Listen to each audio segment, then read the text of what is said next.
Ένα παιχνίδι είναι η Μπιλόμπα. Ένα παιχνίδι φανταστικό, το οποίο όμως είναι και φαντασιακό. Έχει και σχέση και με τη μεταφυσική. Δεν υπάρχει η Μπιλόμπα.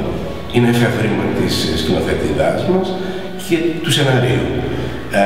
Θεωρώ ότι όμως είναι εξαιρετικά ενδιαφέρον, γιατί ενώ κουβαλάει μια απλότητα, είναι ένα παιχνίδι, ξαφνικά καταργούνται κάποιοι φυσικοί νόμοι, εφευρίσκονται κάποιοι φυσικοί νόμοι σε αυτό το μαγικό νησί, το περίεργο νησί, κάπου στο Αιγαίο. Έχει άμεση σχέση, αν θέλετε όμως, με την δύναμη της φύσης. Η φύση κρατάει πολλά μυστικά. Η ταινία προσπαθεί, αν θέλεις, να τα ξεκλειδώσει. Να πούμε λίγα λόγια για την υπόθεση ή, αν θέλετε, για τον ρόλο. Εγώ υποθυμώ τον δήμαρχο του συγκεκριμένου νησιού. Περακάσιρος λέγεται το νησί. Υπάρχει το χωριό, οι χωρικοί, οι άνθρωποι οι οποίοι με υποστηρίζουν, κάποιοι άλλοι οι οποίοι με υπονομεύουν. Δηλαδή είναι μια μικρογραφία της Ελλάδας και ξαφνικά μας έρχεται ένας ξένος, ο Λάρς Μπρίκμαν, ο οποίος πρόκειται να κάνει μια επένδυση η οποία είναι από την Ευρωπαϊκή Ένωση. Πρόκειται από όλα αυτά τα γνωστά προγράμματα. Για τη συμμετοχή της κοινότητάς μας στο Ποσειδόν. Πρόγραμμα περιφερειακής ανάπτυξης απομονωμένων δήμων και κοινοτήτων της Ευρωπαϊκής Ένωσης. Με σκοπό τη διάδοση της χρήσης υψηλής τεχνολογίας.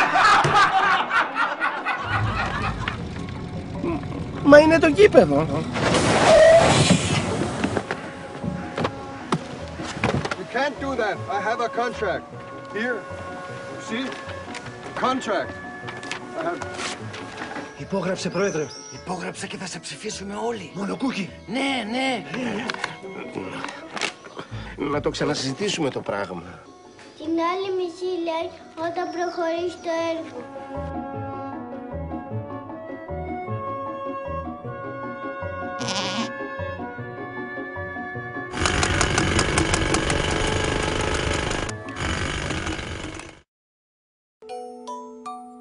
Είναι μια ταινία η οποία, αν μη τι άλλο, δεν μιλάει επιστροφή στη φύση. Επιστροφή σε κάποιες άλλες, σεβασμό στις ανώτερες δυνάμεις, σεβασμό στους χώρους, σεβασμό στην αισθητική. Έχει πολύ ενδιαφέρον. Θεωρώ ότι είναι από τα καλύτερα σενάρια που έχω διαβάσει και το εννοώ. Όχι ότι μια ταινία όταν πραγματώνεται έχει αρκετές αδυναμίες, που είναι λογικό. Ότι είναι γραμμένο σε ένα χαρτί μου δίνει την πολυτέλεια να μπορώ να την ονειρευτώ και να ονειρευτώ όπως θέλω. Πιστεύω ότι είναι εξαιρετική και το σενάριο και η ταινία, γιατί έχει ακριβώς αυτό το περίεργο στοιχείο και σημείο που για μένα είναι η πεμπτουσία του. Ένας απλός κινηματογράφος, ο οποίος δεν είναι απλοϊκός.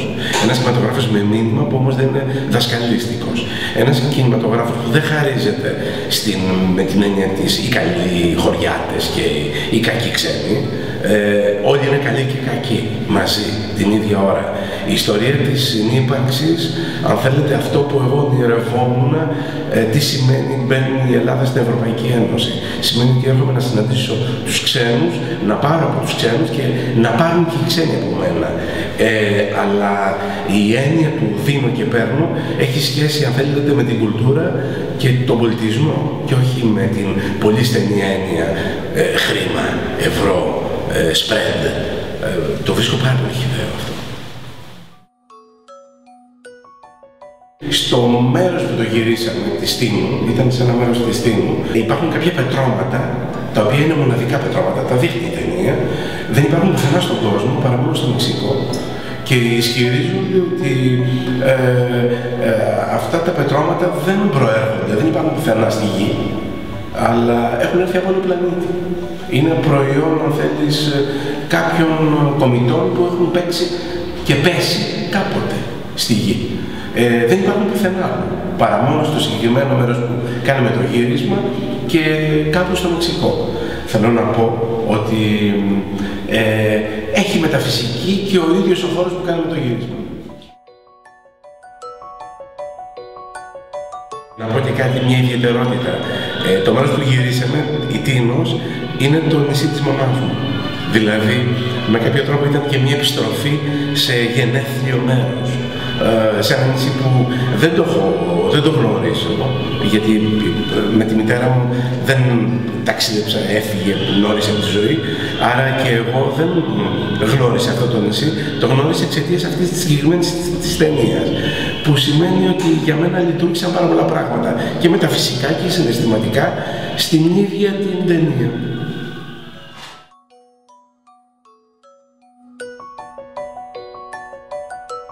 Όχι, δεν έχω βρεθεί σε τέτοιου είδους. Έχω κληθεί κάποια στιγμή να κάνω κάποιες εκπτώσεις προσωπικές που αφορούν την επαγγελματική μου ιδιότητα του ηθοποιού. Δεν σας κρύβω ότι κάποια στιγμή έχω υποκύψει, κάποιες άλλες φορές έχω αντισταθεί. Θέλω να πιστεύω ότι την τελευταία μου 20ετία η καριέρα μου, είμαι 40 χρόνια στον χώρο, τα τελευταία 20 χρόνια δεν είναι λίγα, δηλαδή είναι τα μισά επαγγελματικά χρόνια της ζωής μου, αμφίσταμαι και δεν υποκύπτω εύκολα σε συμβιβασμούς ή σε πράγματα τα οποία έχουν μια ευτέλεια ή αν θέλετε κάτι που δεν το πιστεύω εγώ ίσως. Μην το δίνουμε τέτοιο βαρύγλουπα πράγματα. Δηλαδή, θέλω να πω δηλαδή ότι η συγκεκριμένη ταινία είχα την πολυτέλεια πέραν του ότι με τίμησε η Σοφία Παπαχρήστου να με επιλέξει. Αντίστοιχα και εγώ επέλεξα την ταινία. Δηλαδή, θέλω να πιστεύω ότι κάποια στιγμή, γιατί η ταινία μένει σε σχέση με το θέατρο, η διαφορά του κινηματογράφου είναι το ότι η παρουσία μου θα μείνει και μετά από μένα και έχω μια ιδιαίτερη ευαισθησία να κρατάω την προσωπική μου ιδεολογία όπου μπορώ να την προσαρμόσω σε ό,τι κάνω στο κινηματογράφο. Όπου μπορώ. Αυτή την ταινία είμαι απόλυτα συνεπής με τον εαυτό.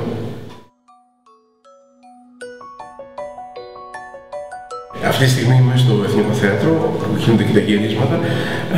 Ανεβαίνει στις 16 Φεβρουαρίου η τριλογία του παραθερισμού του Κάρλο Γκοντόνι.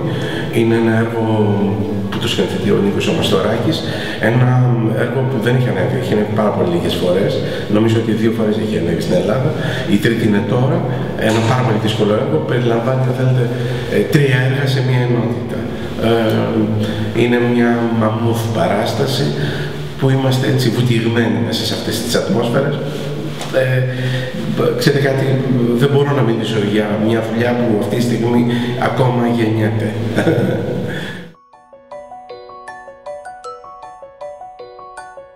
Ξέρετε, θα δικούσα πάρα πολλά πράγματα. Τις αγαπάω όλες, τις αγαπάω.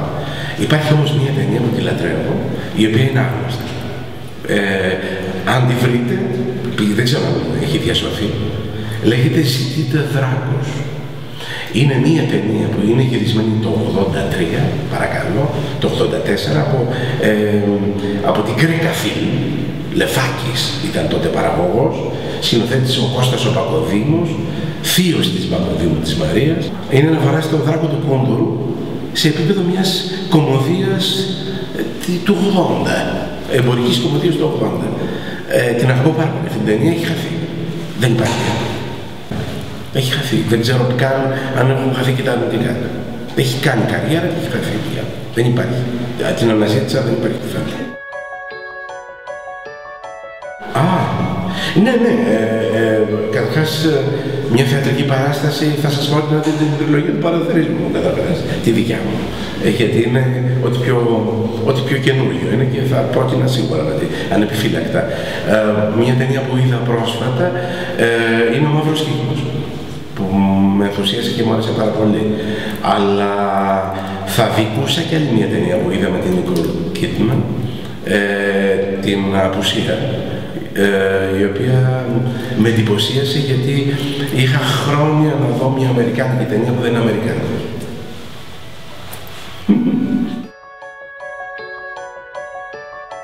Νομίζω ότι ο Γιώργος Ολάνδρος αυτή τη στιγμή είναι παρόν στον χώρο εδώ. Έχει ανεβάσει τον Πλατώνοφ και δουλεύει σαν σκηνοθέτης θεάτρου, όμως είναι υποψήφιος για τα Όσκαρ. Και αν θέλετε μας κάνει και εθνικά υπερήφανος, γιατί είναι πολύ σημαντικό αυτή η μικρή χώρα που περνάει κρίση να μπορεί να υπάρχει μια ταινία σαν τον Κοινόδοντα που την είδα, η οποία δεν είναι μια ελληνική ταινία με την έννοια του folklore, αλλά κουβαλάει την ελληνικότητα λόγω των συντελεστών. γιατί είναι Έλληνες οι δημιουργοί, και ξέρετε, μπορεί να μας χαρίσει και ένα Όσκαρ που το χρειαζόμαστε πάρα πολύ, γιατί επιτέλους πρέπει λίγο να ψηλώσουμε, και σας το λέει ένας σπουδός άνθρωπος.